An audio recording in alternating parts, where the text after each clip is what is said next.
Hello, everyone, and welcome to what I hope to be the final time that I ever do a Survivor No binge watch way. marathon. I was thinking about it. If they ever hit 100, I would be in like my 60s or 70s, so maybe then. But this is the first episode of the next 50 days of me watching all 50 seasons of Survivor and 50 days. I am joined today by people that will be joining me for a lot of these throughout this process. We have Jared, who is a first timer as far as the marathon is concerned. Thank you, Jared, so much for joining us. And we have perennial favorite McKenna back for, I think, like 5, maybe more, depending on who Oh, drops, geez. um, to discuss everything Survivor Borneo, which for the first time in my life, I watched with no nostalgia goggles until the finale. I guess we'll just kind of start with Jared. First of all, how old are you? No, but how were you? ASL? How old were you the first time you watched this season? What were your thoughts, and how have your views on the season changed, especially this time rewatching? So, fun fact, I don't remember the first time I watched this season because it was so long ago. I remember watching it for, I believe, the second time I watched it. I got my friend actually to watch it, and this was their first ever Survivor season.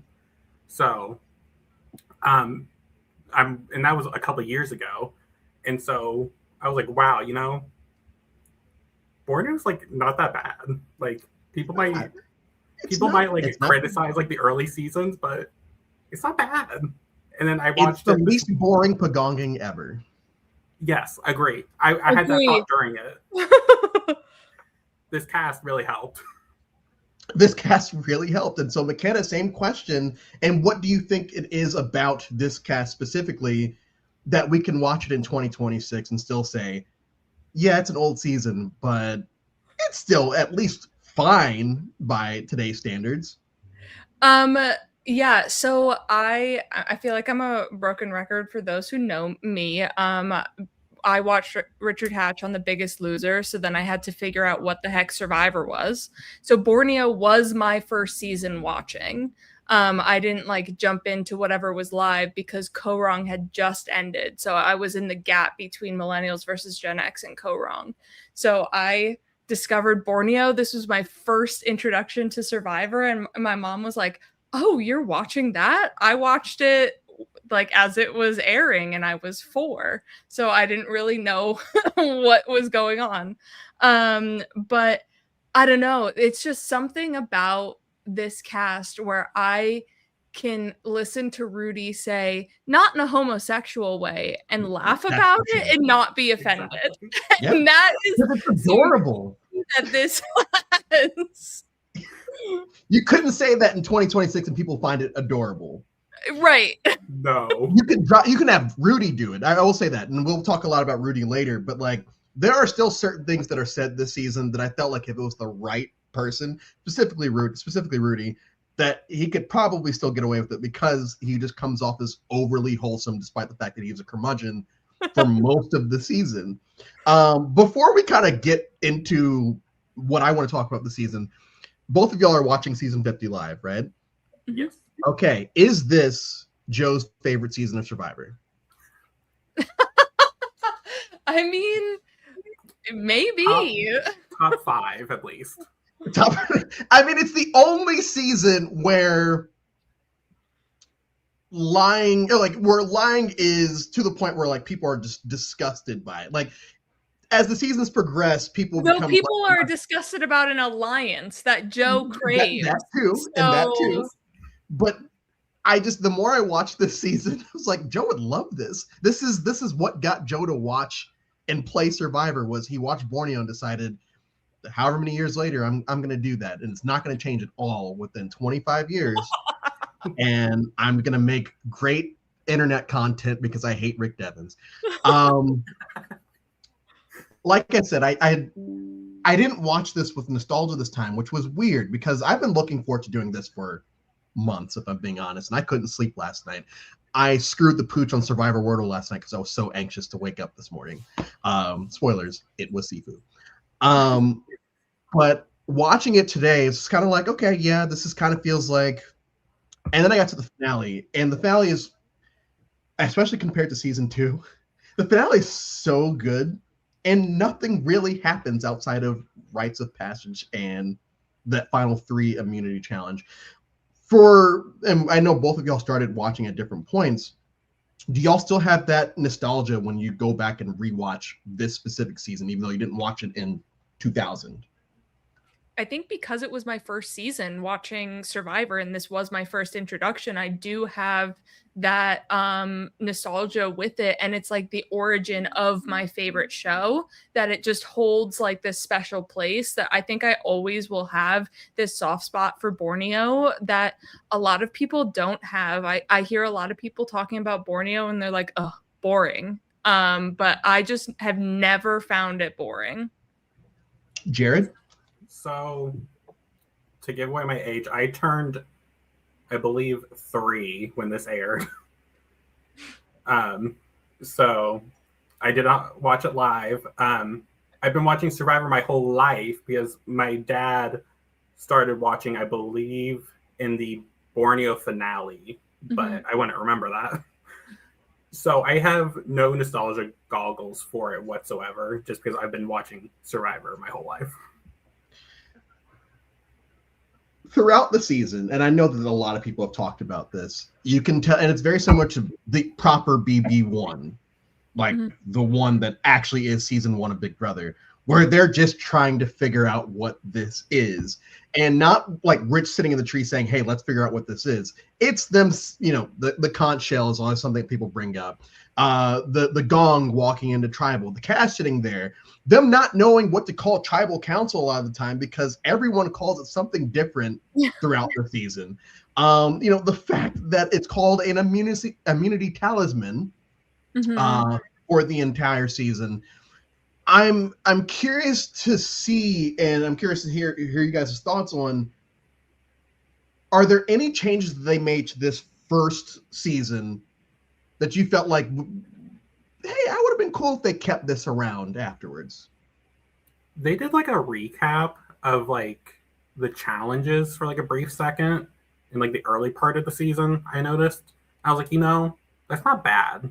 Just do like a quick, be like, oh, Pagong won this last immunity challenge. It was called this, just to keep it fresh in our brains.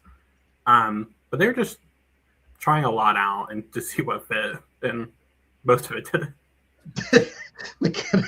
I liked the way that they did the merger this season. The merger, yes, the merger. Yeah, where they sent 2 people off, they had a night, and then they picked which beach, they decided the name. Like I don't hate how they did that portion of the game, and they have done that a little bit before with like a swap or with a merge. So that element that they've like sprinkled throughout some of the older seasons, I actually don't mind like a little summit situation. Yeah, the summit. And I forgot that they were basically trying to ship Sean and Jenna for some reason. That's not who I would have gone with to ship in this season, but have at it. And we'll talk all about Dr. Sean later. But once again, even with the summit, you could tell that they had ulterior motives outside of let's let them figure out what they want to do next. Let's see what beach they want to go to and all of that. And when Sean is sitting there telling her about the basis, and she's just like, shut the fuck up. Like, we're not doing this. Why are we talking about this? Got me to laugh this time. I want to briefly talk about, like I said, we're going all out of order with this. Kelly Wigglesworth, our runner-up this season. We're going to get her back in 30 seasons. What did we think about her game? Because rewatching it this time, there is someone that plays in about 20-something seasons that I kind of got vibes, the same type of vibes about, and I've never heard anyone compare her to this person. But what were y'all's vibes, specifically this time or the most recent time that you rewatched the season? Jared? I one of my complaints of the season is the editing, and I wish we could have gotten a bigger edit on Kelly's thought process through things, because through the edit you see her like contemplating, do I flip on this alliance that I made so early in the game, and they all talk about morals, but then she just goes along with it every time, whereas she's making these friends from the Pagong tribe. So I don't know, like in the finale, she says, I was befriending these people and things, but I want to know like how much of it was actually gameplay versus, just doing to actually get to know these people, because what else are you going to do on this island? I feel like in this episode of 50 that we just watched, Kelly was easily jury managing the entire season by talking to the Bagongs, by just making friends with them. Ozzy tries to jury manage in the wrong way, and I think Kelly's game is a really good way to jury manage. Just talk to them, even if you're voting them out. Then you have Fallen Comrades, where she's getting every question right. It is proof to say, like, this relationship meant something to her, even if it was just a pathway to her sitting at the final tribal council. She still listened to you. She knew Jenna's kids' middle names. Like, well, it also reminds me of 49, where Savannah couldn't answer couldn't answer the question from the jury about, one fact about each person. Then you have Jenna, like you said, Coach, middle names of Jenna's children. Mm-hmm. The comparison goes a long way. Colleen laughs at Rich when Rich says that he was making these attachments. And he was like, are you sure about that? The reason I bring up Kelly is because rewatching it this time, and I feel like she played way better than the two people I'm ready to name. They're both losing finalists. I feel like this time watching, I got Chase Rice and Albert vibes. As far as, specifically with Albert, where almost every episode of The Merge, it was like, would you guys be willing to do this? Would you guys be willing to do this? And then ultimately votes with the majority in his alliance.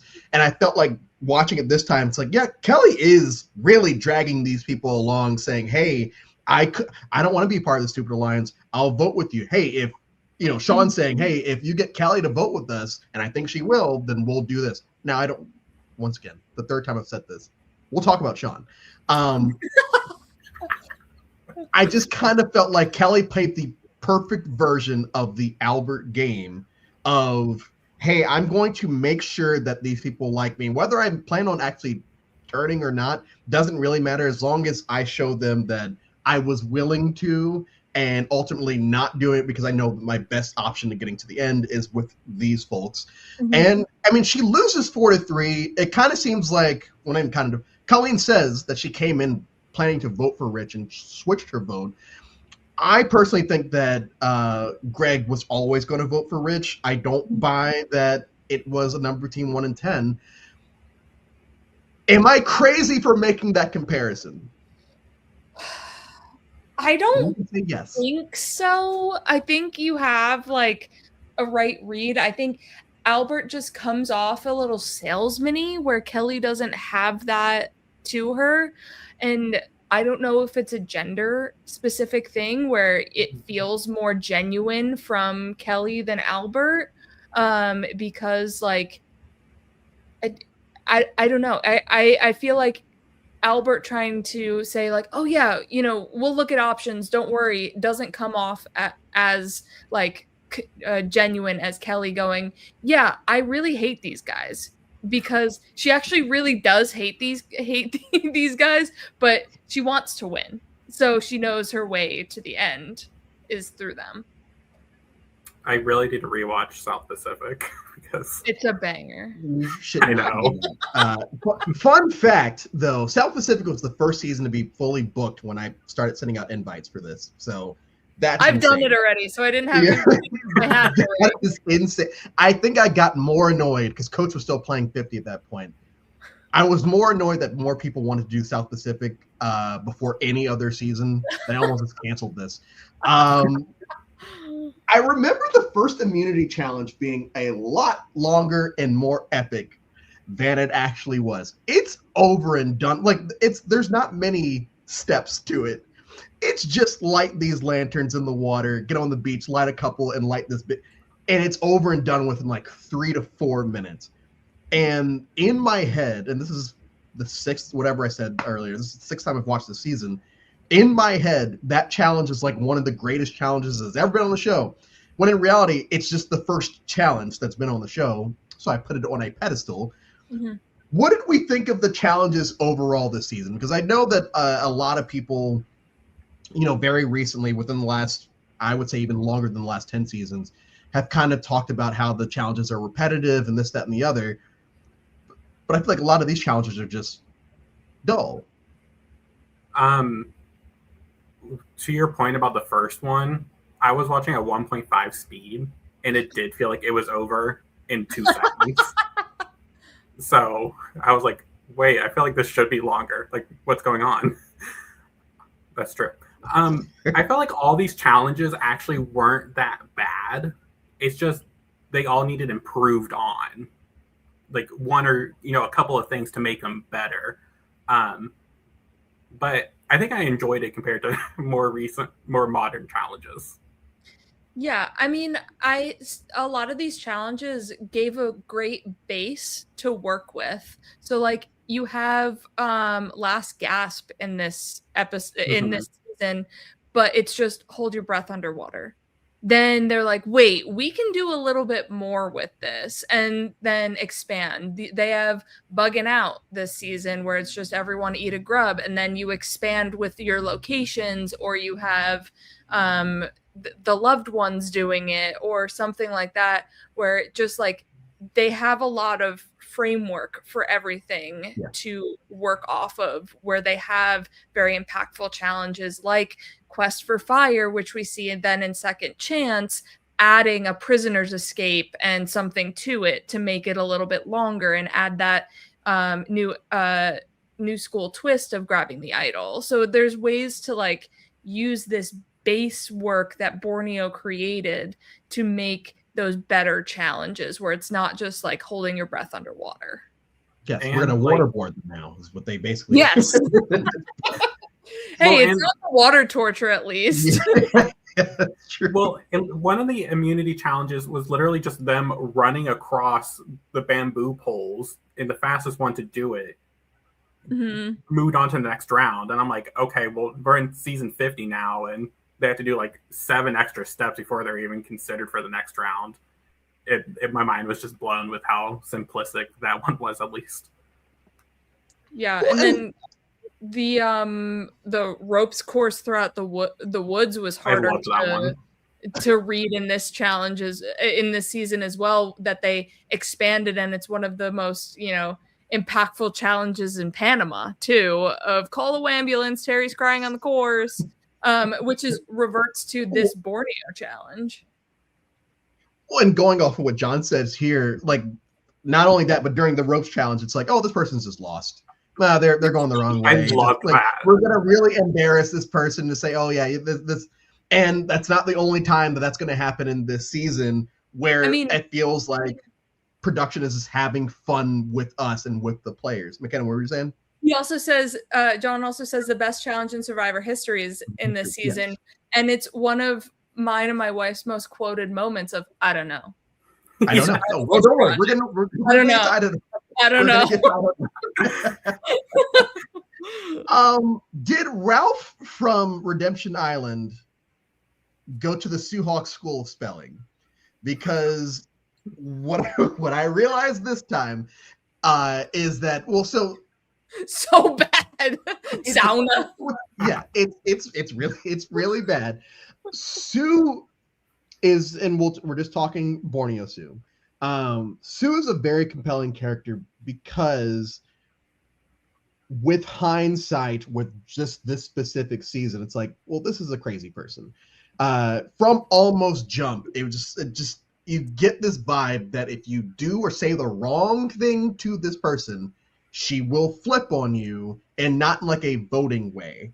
I texted Jared during the Sue vote out and said, the crazy eyes got extra crazy on her way out because there was a smirk that went behind it, and he compared it to Jack Nicholson in The Shining of like, she's going to murder everyone here because she didn't expect one of the first blindsides, I guess.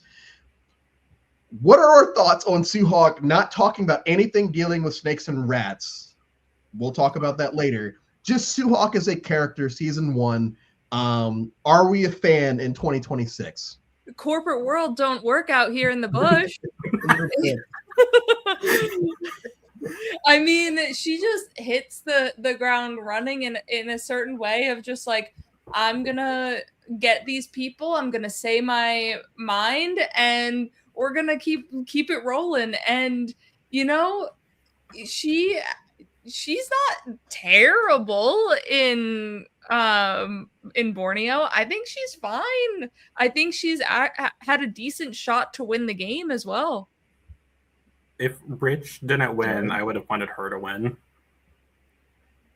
Interesting. My King Rudy's gotta get the dub. No, I mean, we'll get to Rudy. Go ahead, Jared. We'll get to Rudy. Okay. For me, with Sue, like, she's a fun narrator. I enjoy that she's just being open and honest in her confessionals about everything. I don't like this person. Sean's a doof, and every other word that she wants to say about Sean. And don't worry, we'll talk about Dr. Sean. I thought I was going to commit so much time to Dr. Sean because he's just the worst. What really started to aggravate me about Sue is towards the end game, where her and now it's determined, hey, me and Kelly we're going to be cordial with each other, but we kind of know that we're done with each other as far as working with each other. And yet it comes off that she feels so overly betrayed when Kelly flips her vote at Final Four that, yes, we end up with snakes and rats and like, yes, iconic jury speech and this, that, and the other. But why are we that upset at this person when there's been a moment that shows, hey, we are no longer this? And I understand, she talks about her friend who had died a few years ago and, everything that goes around that. Was snakes and rats warranted? It probably was, because she was still like in her feels from being voted out, and so she probably didn't have a lot of time to process it, and that's her way of coping with it at the time.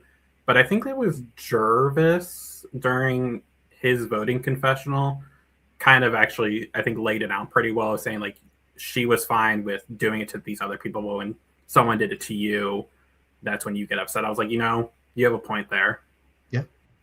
Yeah, I mean, I think it is what you were saying, Jared, a product of, she was literally voted out like yesterday. And she's still feeling her feelings, and she thought she had these bonds and these relationships to last her until the final tribal council, and she realized she didn't, and she's mad about it and pissed at Kelly for flipping and not at least giving whatever the tiebreaker in Borneo would be, so that she could move on to that next round. I thought she really solidified a bond with Kelly, and even though they had some tiffs at certain times and Kelly wanted to leave the alliance or whatever, Kelly never actually left the alliance, and they still were working hand in hand. And then your best friend in the game just goes goodbye. It's rough. And I mean, Corinne does the same thing, but so many boots later, Reed does the same thing, boots, and he's there earlier. So I mean, I think of all those like really harsh speeches, Sue's is the most justified. Okay. I feel like of the three that you named, yes, I agree. The three you named, yes, I absolutely agree.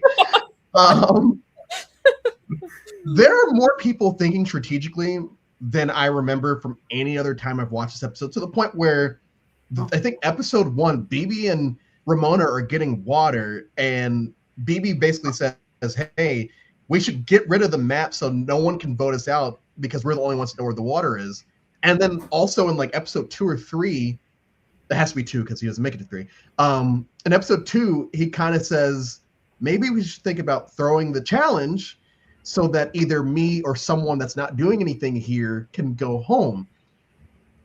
This is kind of the season kind of runs into the one world problem where I feel like Survivor fans have trained ourselves to think, oh, it's just Kim and a bunch of jabronis. When in reality, Sabrina was playing, Troyzan was playing, Colton was playing. Here, I feel like everyone just focuses so much on, oh, it's Tagi 4, and then everyone else was just along for the ride until they get picked off. It was just, we get pagonging from this.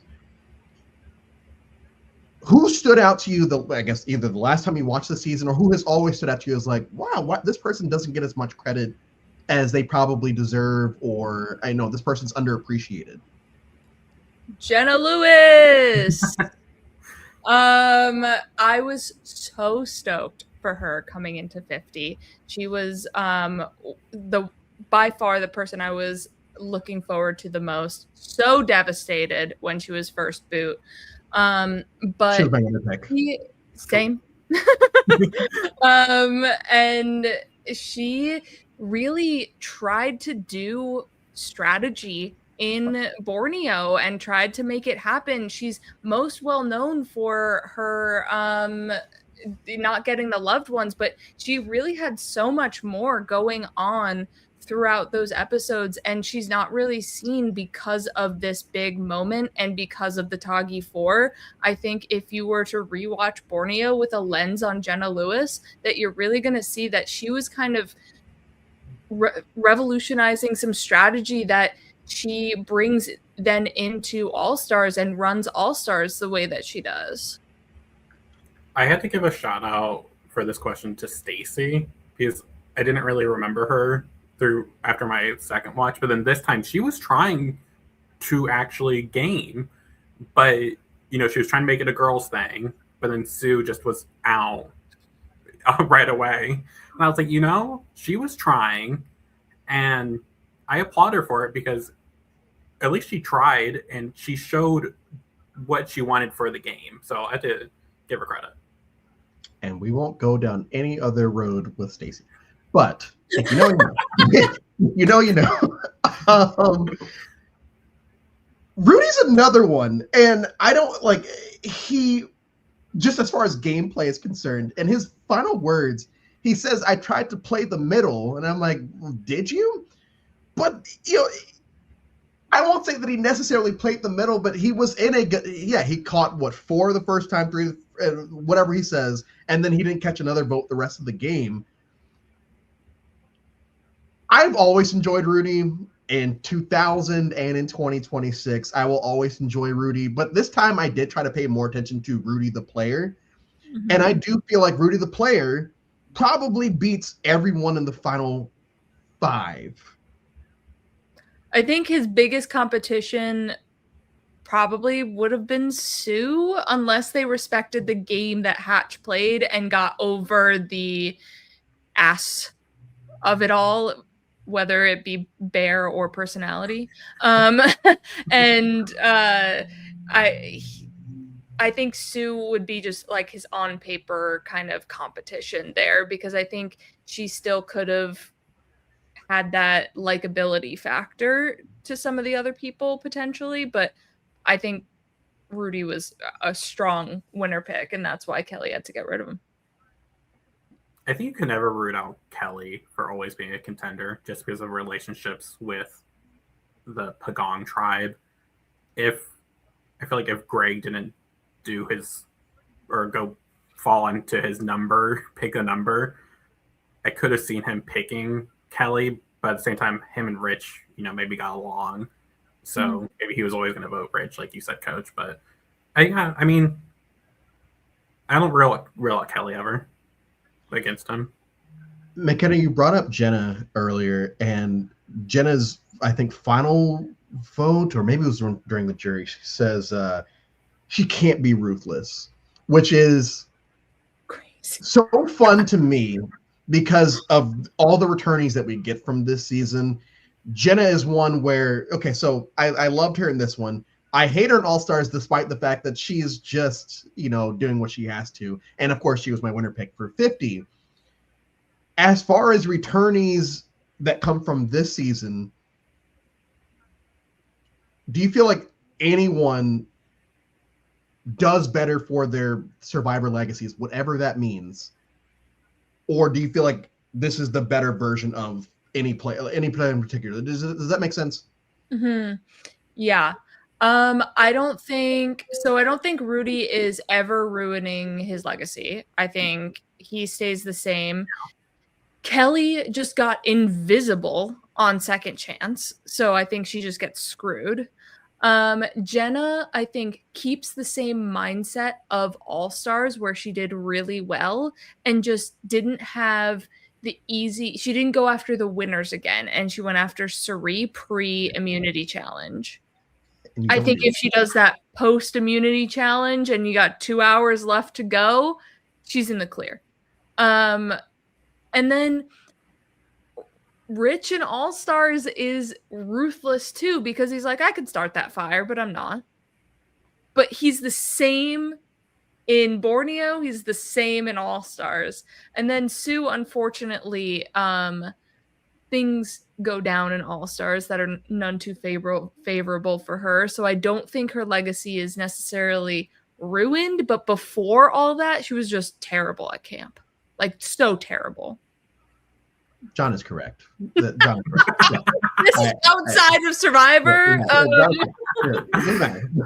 John is correct. Like, I think Suze is the only one that I think really tanks. Jervis skyrockets, I think, too. He's the same. He's the same. He's the same, but then does so much better in placement. I think just Sue is just so a negative blip in All Stars before even the hatch stuff happens in the challenge. Everybody is bagging on Sue of how she's not doing anything and drinking the parasite water.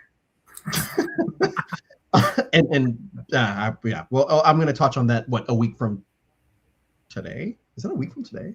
It might be tomorrow. Okay, it's a week from today. Wow. Y'all, what happened to our attention spans? Because from 2000 until right around Palau, maybe a little bit later, this was compelling television. Just we're gonna keep these challenges like this. We're gonna do Hand on a Hard Idol or something similar for a final tribal, and people are going to watch because this is still compelling television. And at some point, there was this, I don't know, that something happened. Something happened, and all of a sudden it's like, no, we have to make it as the challenges even become more colorful. Like tone-wise, they become more colorful. For better or worse, it's not really up to us. But why do you think that? Why do you think that?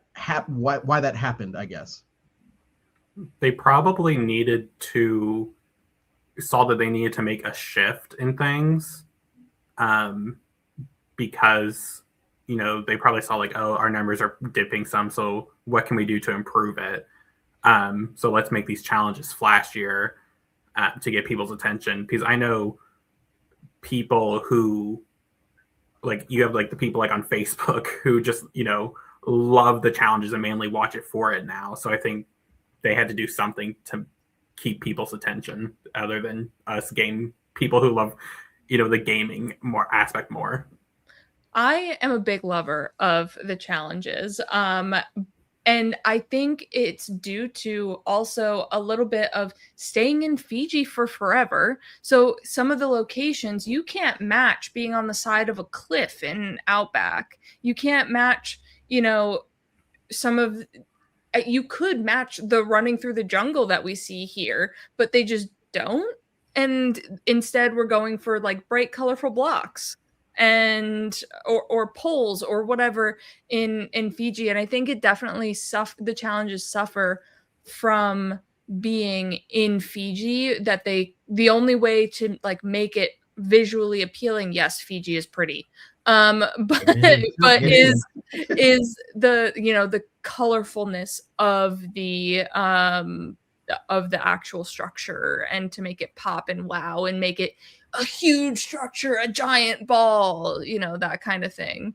where this was very simple and it still was able to grab that attention, but I think it's because of the ever-changing nature that Survivor was.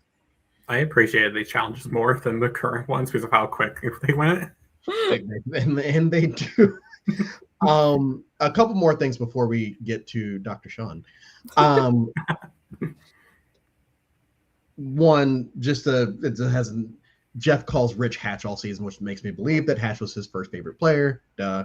Have either one of you seen The Animal? Mm-mm. Do you guys know what The Animal is? Jared, have you Tawny seen The Animal? and I were messaging about this today. Okay. So have you seen The Animal? I haven't, but it's horrible. I know of it. You should watch it because Colleen is not that bad in it. She's probably the best part of it, and I wasn't even a Colleen person.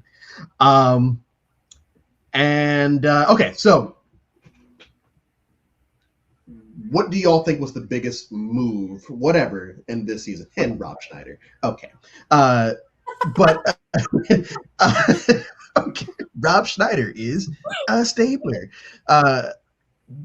Biggest move of the season, because this is still the era where big moves are not a thing, and I don't think they ever should have been a thing, but whatever. We live in the world we do.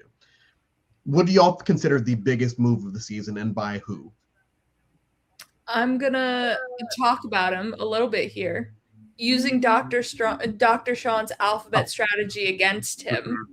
And voting out Jenna, aside from obviously the merge boot where the Toggy 4 were just an alliance, but this was an actual strategic move of, we know where Sean's voting, we're going to use that to increase our numbers. Those two were the ones I was thinking of the Gretchen vote, which is, a lot of things come from this season. the term pagonging, but then I feel like a lot of time people will reference that merge voting situation a lot. But yeah, those two moves I think are the only ones I feel in my mind that you could consider. And exactly, John is like, they're both gonna take me. Why try? Yeah, and that is my answer. And this is my answer. And yes, I do feel like if Rich wins that, yes, he takes Rudy and then he loses. Maybe. I think that it's one of the only times where throwing a challenge has actually worked in a season. It happened all the way back in season 1. The other thing that happened all the way back in season 1 that has never, nothing's ever gone higher than that is Kelly's 4 immunities, which is crazy that for women, I guess, has never been broken. And every time I go back and watch this, I'm always surprised by that because of the female players that we have had over the last 25, 26 years. And I know that there's a lot that's tied. I felt like Savannah was going to break it. I feel like it's going to happen. Actually, the only one who had the chance to.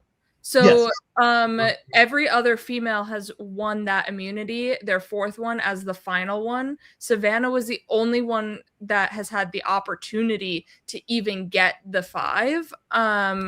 And which is wild in itself too. Like, I love the record matching that we got with like Rachel. And then when we matched it again with Savannah and she had the opportunity to go above, like, I was stoked about that. I was even stoked on Joe to meet that 5 in 48 because I think it's just a cool record to have. Yeah. And it kind of puts it as like, you see things like in sports, like, oh, how is this really like achievable anymore? Like, such as like I was, because of like the Triple Crown happening, and like the person who won the Kentucky Derby isn't in the next race. It's like, how achievable is this goal? It kind of is nice that it's still possible to at least tie that nowadays. So I think especially because some of the challenges in the older seasons, people don't credit these immunity winners as, actually winning 4 immunities. It's like, oh, well, you did shuffleboard. How strength is that? Where Savannah is like going through grueling endurance challenges, but to set the record, and it has never been broken from season 1, that is insane. And we're now at season 50. Like, major props to Kelly. One of those immunity challenges is probably the most dated challenge of this entire season, because they were doing the Blair Witch Project in the year 2000, the Rudy I don't know challenge, which to this day, if I'm saying I don't know, I use Rudy voice to say it because it's so ingrained in my head, because he just didn't know. And it's all right, Rudy. It's all right. I know he's passed and all that, but it's all right, Rudy. Favorite challenge of the season for me, just because of that. Like I prefer the grubs. Like if I were to ever do a challenge, I would do that. But like I spent all day looking forward to just watching Rudy say, "I don't know," and that's getting tied to the next thing before Dr. Sean. We're gonna get to Dr. Sean, I promise. Pop culture, because this season has, I mean, Survivor in itself has impacted pop culture for years, but this season especially because these people were celebrities. I've mentioned this many times. I grew up watching this in my mom's hair salon. The Gretchen vote was the first time I remember actually like paying attention to what was going on. I remember we all hated the Final Four because they were all pieces of shit because they had an alliance. I felt like I wanted to root for Kelly because she was the underdog. And I remember just reading all the magazines my mom had in her hair salon, just talking about all of these people. And this is going to continue until we get to All Stars, as far as Survivor players being celebrities. After that, we kind of fall off a little bit as far as fame with these folks.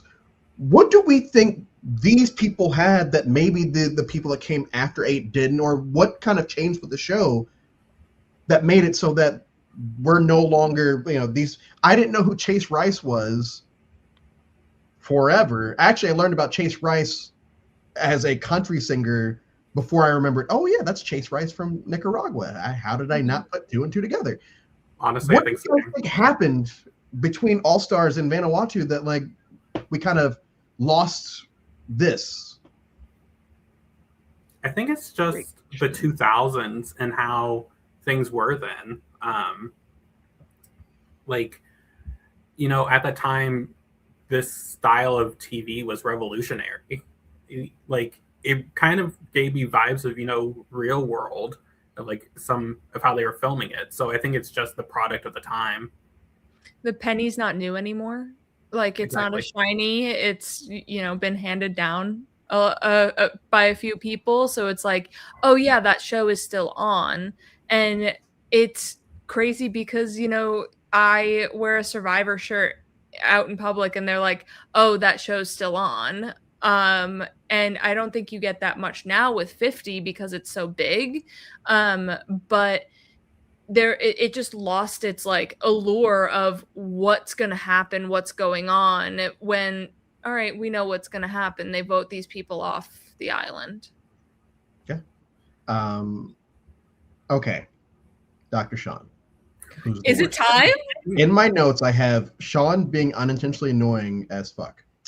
Word for word, that's what I have. I think I've always just disliked Sean. I think this time it really hit peak. Please get off my screen. But where I will give him, I guess, positives are his voting confessionals are very laughable. But it does seem like he has great bedside manner because he's just overly nice at every time he votes, except for his final vote, I guess, where he's like, I don't think either one of these people deserve it, but Rich was less deceptive. Okay. Dr. Sean has, all these inventions that he wants to do around Cam. Sue continues to... Bowling! Sue insults him to his face multiple times at both tribal and in confessional. He tells Kelly, hey, I will take you, and then tries to make it Kelly's fault for not saying, hey, yeah, I want you to take me. He takes Rich instead. He says Holy Toledo when he hugs his dad, and no one says that, ever. He learns twice, because I think it's 2 episodes in a row where Pagong players are saying, hey, these four are in alliance, and he's like, oh yeah, probably, but I don't know. And I think after the Jenna vote is when he goes, oh my gosh, this is actually real. Like this, they did it again. And Jeff keeps calling him out, and this is before Jeff was Jeff. Jeff's outing Sean's game, and everyone's laughing at him. Sean's my least favorite person on the season. I'm going to try my best to not just continue to rant about him. Is he funny to laugh at, or does he become annoying? I think he is one of the most talked about people in Survivor history.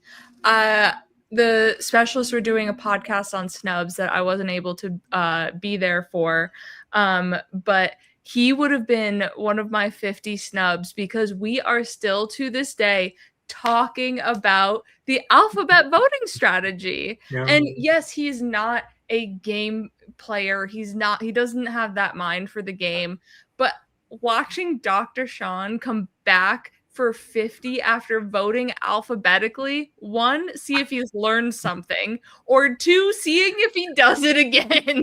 That would be a world that I want to be a part of. I feel like I'd root for the alphabet 2.0. The fact that he's a brain doctor is just... And he has his nipples pierced too. I forgot that. We talked about it so early. He's hitting on Jenna. He's dropping F-bombs. He's doing all types of stuff in the game, and it just becomes, because every time I watch, I want something different to happen. I want Pagong to somehow this time it's not going to happen like this. This is Sean's fault because he just will not. And he's sitting there telling Colleen and Jenna, you know, hey, it's Skip Jervis, so like this time it could. And I feel like for you, McKenna, once again, you brought up Jenna earlier. I feel like if I'm Jenna, this is what sets me off to play the way I do in All Stars. Mm-hmm. I'm just like, no, screw this guy. And anyone that is playing without a strategy, I mean, I guess it is a strategy, but basically without a strategy, because he doesn't want to hurt anyone's feelings. He doesn't have balls, as Sue continues to call him out on. And it becomes annoying, it becomes aggravating, and you know, I'm all about new old school games of just sticking with your crew. Who cares what the audience thinks? You're trying to win money. But he's not even doing that.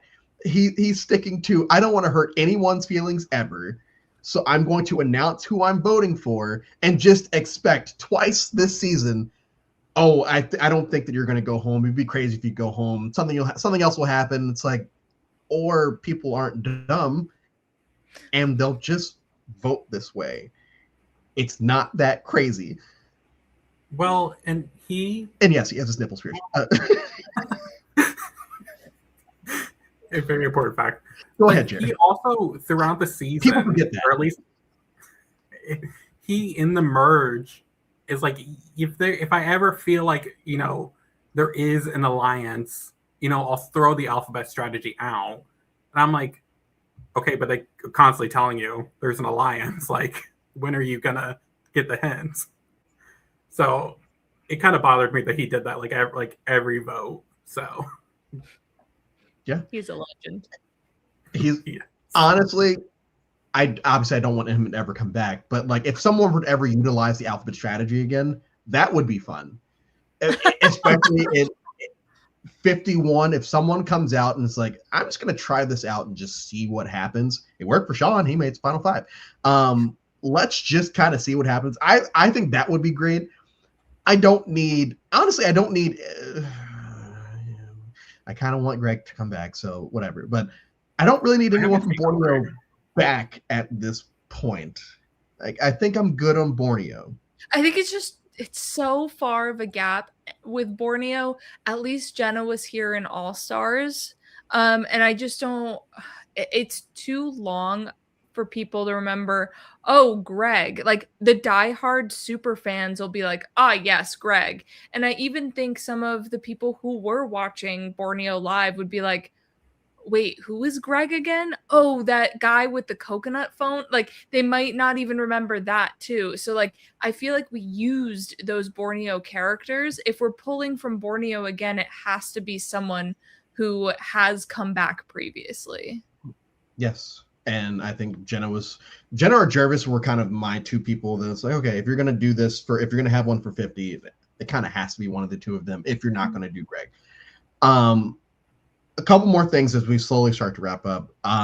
Rudy's jury speech is underappreciated and underrated because it's just basically saying, hey, it's my fault that it's the two of you. And then that's it. He sits right back down. And I think because of what happens afterwards, that's why we don't really pay attention to what Rudy said. Once again, Rudy is so unintentionally funny this entire season that you just kind of forgive everything that he says because it's funny. I want to be friends with Rudy, and I'm not so sure that he wouldn't call me a slur. Same. Yes, exactly. Like, and I just like, it's cute coming from me. Rich and I started to become friends, not in a homosexual way. Like, sure, yeah. You could have just ended that sentence. Like, that wasn't needed. We understood where you were going, Rudy. And then even things like him saying, Rich saying, "Oh yeah, are your friends gonna be cool that you're made friends with a homo?" And Rudy goes, basically after the game's over, I'll shake your hand, and I don't ever want to see you again. It's like, I believe he believes that, and I'm sure that's all their mentality. The what mentality? That's like all of their, like, from my perspective, from rewatching it, like Sue also felt that way because in her speech she's like, if Kelly wins, I will shake your hand and then never see you again. So I feel like that's how a lot of them actually felt. Though Rich and Rudy did maintain a friendship, which is adorable. They did. Oh, okay. And also Rudy had like a reverse tramp stamp and an ankle tat. Okay, so what we're gonna do this time. So the first time I did this, I think how we ended it was like Survivor Crush or Hot Take or something like that. Last time I did this was who do we want to see on 50 or the next time there was a returning season. For this time, we're going to make it, I guess, sort of negative, but not really. Everyone knows I hate modern day Survivor fans. The modern day Survivor fandom is basically Star Wars fans, times 2. They hate everything. You cannot make these people happy. So what I'm going to do is at the end of every one of these, I'm going to ask whoever's on the panel something that happened in the season that the modern day Survivor fan would hate. And that can be based off of whatever, like doesn't matter what time. You could be talking about Facebook moms. You could be talking about super fans. You could be talking about casuals, whoever. Jared, we'll start with you. What do you think a modern day Survivor fan would hate about this season? I had 4 things written down. One of them was just Sean. Okay. I feel like people would just hate him for some reason. Okay. But they love Dirk.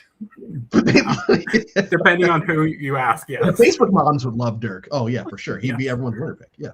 A virgin? That hasn't been done on like 7 other TV shows. Such a wholesome man. We would hate the editing because I feel like they did I feel like the editing could have improved because I feel like there were a couple of times where they just went it felt like they went straight to tribal after the challenge. And I'm like, that's what they did. There was no strategy talk. Like, where's the strategy talk? Like, they had a whole sequence of like showing fights between like Rich and Sue and like, that 4 just like fighting each other. I'm like, okay, why can't we see more of this? I feel like there was contradictions and people wouldn't like reasons for why they voted for Kelly to win. I don't know, some of those things. And then I feel like depending on who you ask, some people would still think the Sue speech is iconic. And then some people would think this is a vile woman. What is she doing being this mean to this other woman? But it's still iconic. It is. McKenna? So the overall vibe that a lot of people get from Borneo is that it's boring. It doesn't have that those flashy moments or anything like that. And I also think it comes from Jeff being a little bit dull. And he's not that energetic. So we don't have modern day Jeff of like, dig woman, or let's hear your emotional story. That I think a lot of the new era watchers love that part of Jeff that I might not necessarily care about when he's like wanting to dive into everybody's emotional stories at a challenge. Let's just get to the challenge. It was interesting to watch Jeff in this season compared to like 50 in the modern era. He's a very different Jeff. Like even the stages of Jeff throughout Survivor, like as you go through the podcast and have all these different guests on, Jeff is like 5 different people within the seasons. I think every 10 seasons he rotates his like, I'm going to be way too involved in the season. I'm going to be really snarky. I'm going to be this, that, and the other thing. And I think it's just such a stark difference from new era Jeff to Borneo Jeff. And I don't think the new era fans would like this version of Jeff. And he was on Challenge Crew for a couple of the only it's like he's no longer doxing people's voting strategies and or alliances at Tribal anymore. He's just kind of wink wink nudging it without actually saying, hey Sean, you're voting like this, huh? Hey, you guys are no analogies, right? The lack of analogies is astonishing. For me, it is, I feel like the modern day fandom would hate Pagong before the merge because they're too kumbaya. Because modern day fans hate when there's any type of happiness or any type of emotion on a season. So I feel like modern day fans would hate Pagong more pre-merge than they do at merge. Because at merge, they try to make the game more wide open and it just didn't work. McKenna and Jared, thank you guys so much for being the first of many people that I'm going to have from now until June 28th. June 28th is when I am done this. We're not even close to May 28th. Like I said, this will more than likely and or almost certainly be the last time that I do this because seasons 44 through 50 are all 90 minutes, and that's about 16 to 17 hour days that I have to put in that last week. And I just don't think that life is going to let me do that. Jared, are you doing anything? Are you hosting anything? No. Spellbound's on pause right now. We're getting our shit together. We need to start playing our next season, and then you'll see me on this pod. Okay. And then McKenna, where can we find you talking about all things Survivor? Oh, that is over at the Survivor Specialist. My friend John, who has been in the comments, and I do a podcast over there where if you love talking old seasons of Survivor, our show is all about that. We talk about the outwit, outplay, and outlast moments of the episode, but relating to past episodes. So this episode where Rick was just having fun and loving life, we talked about Greg from Borneo, because he was just here loving life, and Tyson in all of his seasons. So we have a lot of fun over there. So catch me over on the Survivor Specialist and whenever Andrew wants me back. Yeah, and both of y'all will be back within the next, I don't know. Is that true? No. Jared, next time we'll be back for Pearl Islands. I have a gap until EOE. I'm on call for you. Oh yes, you're just on call. Me too. Also, rating, because I'm gonna do a rating for because I'm gonna change my rankings. I give Borneo 3.75 out of 5. I think it's a solid first season. Removing nostalgia goggles and saying, hey, yeah, this is not as great as other seasons. I still really enjoy Borneo. I enjoy Richard. I enjoy the entire cast minus one. And I'm really looking forward to getting to Australian Outback in about 3 to 4 minutes. But thank you all in the chat. Thank you everyone for tuning in, and we will see you all tomorrow for the Australian Outback.